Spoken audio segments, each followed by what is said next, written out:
Okay, well, I'm going to build some steel leaders for northern pike fishing. If you're familiar with northern pike, they have rows and rows of teeth. I mean, thousands of teeth. They got teeth on the outside of their lips, top of their lip, and their gills. They just have teeth everywhere. So if you don't build leaders and you try just to fish with regular monofilament line or braided line, there's a really good chance it's going to break if they get past that fish. Which on big pike they're going to. You know, a lot of guys catch big pike on fly rods, and that's impressive. You know, they just try to hook the corner of the mouth, not get that line in there. But anyways, I'm going to build a couple different style leaders that I like to use for pike fishing. I'm going to use this stuff called Knot Kinky Titanium Leader. It's 65-pound test. I don't mess with 15, 20-pound test anymore. I don't like losing big pike. I want to get them in the boat. All that, get the pictures, weigh them, do all that stuff. So I try to build all my own leaders. A lot of times the stuff at the stores, it kinks real easy. So this new leader I got, it's supposed to not really kink, because once they start getting kinks in it, then it makes it, it's got a weak point. So then I just get rid of it. So I go through a lot of leaders. A lot of times I'll save the hooks and do all that. I used to build all my leaders about 12 inches long, but I've had pike to where, when I'm summer fishing with the bobber or ice fishing with a tip up, I'll let the pike take it for a minute, 2 minutes before I ever set the hook. So, they'll swallow sometimes that fish so far they'll get past that leader to the line. Bam, you set the hook, it snaps. So I'm gonna build a 16-inch leader today. I'll kind of show you what I got going on here. I got a bunch of different tools. I got my wire, my tape. I got just real high quality razor sharp hooks. That's the only way to go. I got all my equipment here. I got barrel swivels that I put on, big steel leaders or swivels, heavy duty. I mean, I get some big boys going on. And then you got the sleeves for making all your leaders. I got a bunch of different sizes here. So just a bunch of different options. It actually gets kind of fun. So I'm going to cut this off at about 20 inches. Because like I said, when I'm done, I want close to a 16-inch leader. So I'm going to move this tape real quick. So the first thing that I do is I'll get out the size sleeve I want. I don't want one too small. I don't want one too big. So I'll get out a sleeve. And then I'm going to get out a barrel swivel. Then I'm going to get out another sleeve for the end. And then I'm going to get out a big heavy duty swivel. Like I said, I use heavy swivels.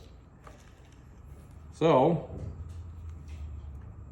I take that leader and I slide it through that sleeve right there. And then I put my barrel swivel on. I like to have a barrel swivel.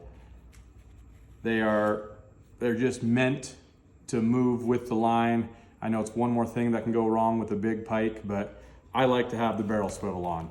So let me get my sleeve on here. Sleeve on, barrel swivel on. Then I take my pliers and I gotta bring that back through the barrel or the sleeve here, not the barrel swivel, it's already through there, but right through that sleeve. Okay, so I make sure I go through that sleeve and I don't make too tight of a loop. So I make a loop here just so the barrel swivel can work.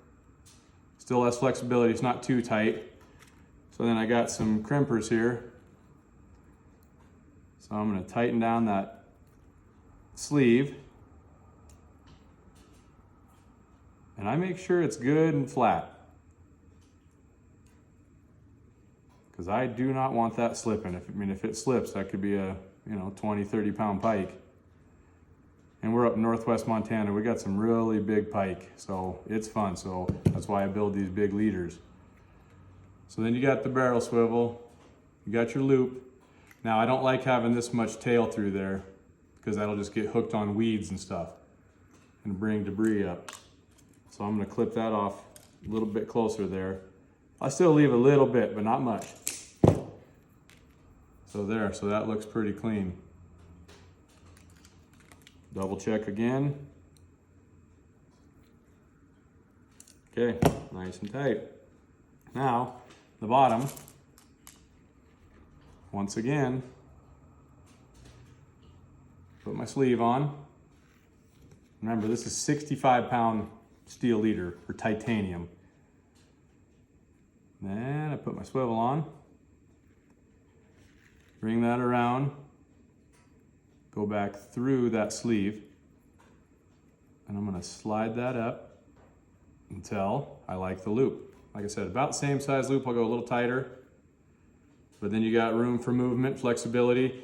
If you tie line just to leader, that leader's so thin, that can make a weak point in the line too and break it. So that's why I like to have good heavy duty swivels, all that.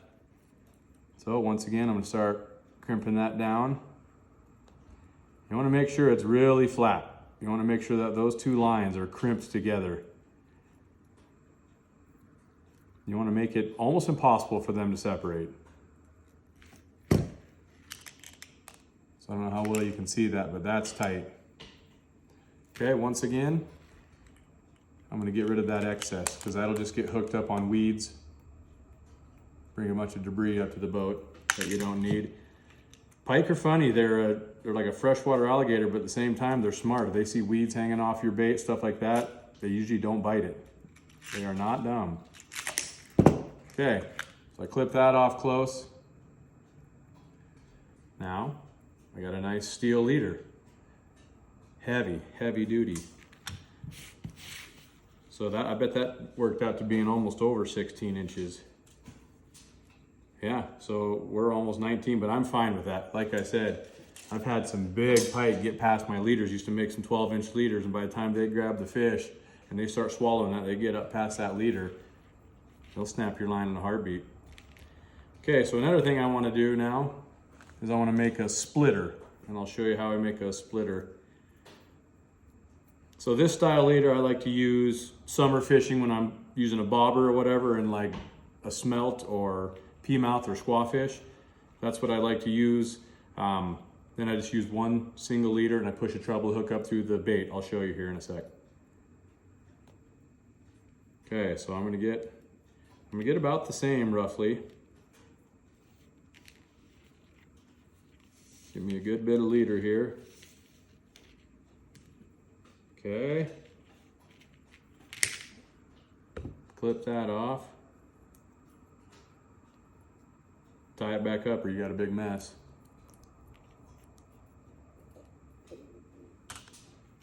All right, so what I'm gonna do is make a splitter, and I'll kind of explain here in just a sec. Once again, I'm gonna grab a sleeve.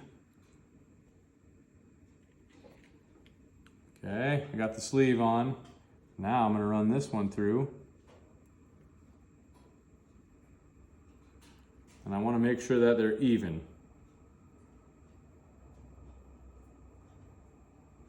So I'm gonna run that up to a fairly tight loop.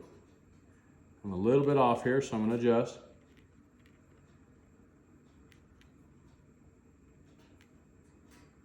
Okay, I'm happy with that right there. So I got my loop. I'm about the same on the ends. I mean, it's so close. I'll clip that off. I mean, I'm within an 1/8 inch.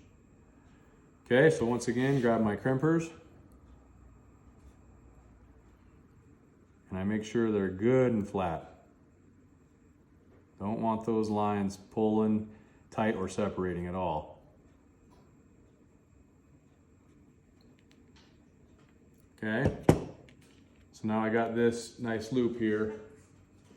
So one thing I didn't do is I didn't put a barrel swivel on this because I'm gonna have 3 areas here, but I'm gonna put treble hooks on these. So what I would do if I don't do a barrel swivel, then I'll just hook up a normal swivel at the end. Then you just hook your line, or you can just tie it right to that.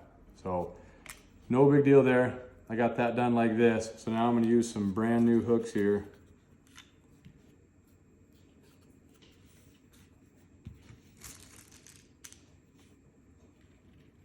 Okay, grab a sleeve, go through, put a hook on. Like I said, good size treble hooks and razor sharp. Go back through the sleeve.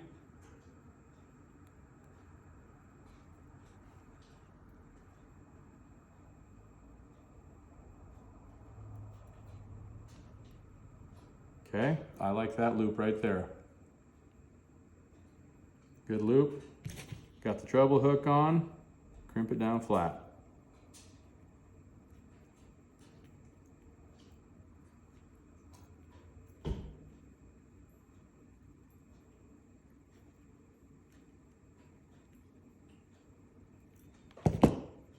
Okay, I'm happy with that. I got that crimped real good. That's solid. I'm gonna get rid of that little bit of excess right there. So once again, that doesn't get hooked on weeds.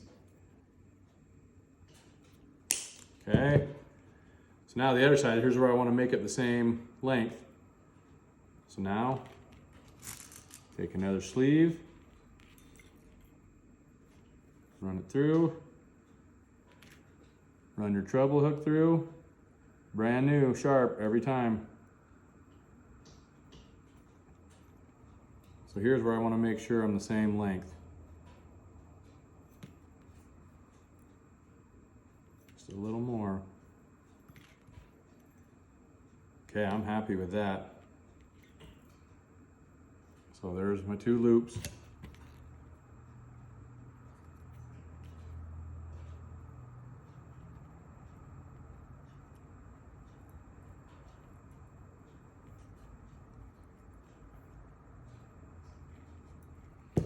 Okay, I'm happy with how that's crimped good and tight. Okay, double check, do it again. Just make sure, I almost felt like it slipped there and that's no good.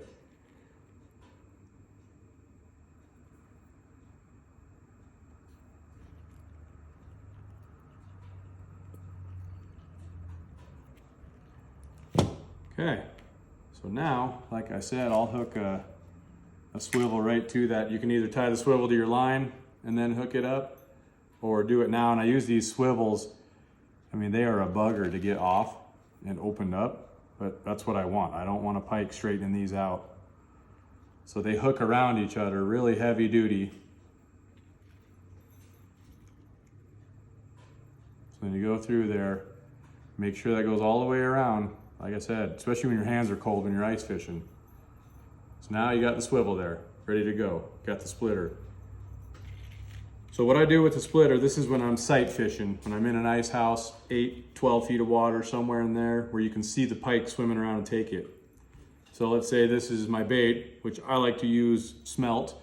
A lot of people use pea mouth, baby suckers, squawfish, whatever. I mean, whatever you have where you're from, whichever you can use legally. So what I'll do with the splitter is when I'm sight fishing is I'll put one through the head of the bait,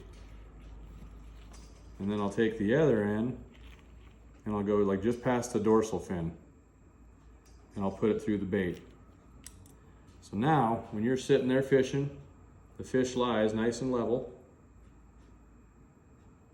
you know, so you're down in the water. The pike comes in, 99% of the time they grab it by the head first. The head first or right by the side. So now you got two hooks. Pike comes in, grabs it, bam, you got it. If he's a little further back, grabs it, you got him. So that's why I do the two hooks here for when I'm sight fishing pike. Now if I can't see the pike and I'm deep with the tip up, or if I'm using bobbers and I'm, you know, I just can't see the bait obviously because I'm using bobbers out of a boat, then I'll show you what I do with the normal leader I made. So that's what I do with the splitter. So now if I have a, let's say a smelt, they're kind of a softer fish, but still, I use these bait needles. They are awesome. I'll try to find like the balance of the fish. You know, I don't want the tail too heavy or the head too heavy. So I'll try to find the balance and I'll push, make a hole with that bait needle where I want that hook. I don't know how well this will work on one of these, but, and then what I do, oh yeah, it's going, when I push that hook up through the bait, and I'll always bury one of the treble hooks up front, like towards his head. Because 90% of the time, 99% of the time, they grab it by the head first, and I don't want them to feel that hook. So now that kind of hides the hook and buries it. So now you take your long leader, which is almost 19 inches long, go through the swivel you put on. Make sure the swivel's hooked up good. Obviously that would be tied to your line. So now when you got bobber fishing or you're using a tip up, you don't see the pike take it, but if they won't feel that hook as much, they'll grab that bait and then they'll start swallowing that fish down. And then if there's a big pike, he gets well past that fish and swallows it. He's way up in here, but you still got tons of leader. And a pike's tooth should not be able to break this leader.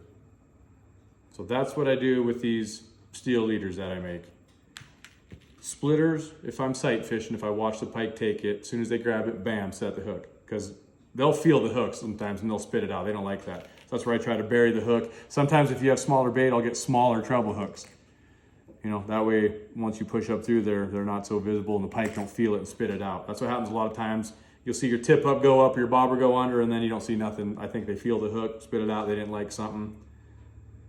So anyways, that's these leaders that I build. So different options. I've got all kinds of different stuff here you could use, but here I'll just kind of show you everything I've got.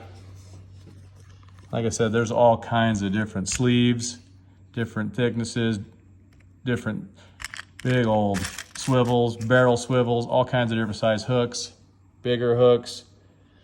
Said lots of different leaders that I try to use, crimpers, all that. Then when I'm all done, I have a tackle box that's full of all my different leaders and everything I made. I try to keep them as straight as possible. I try not to let any kinks happen. All right, best of luck out there.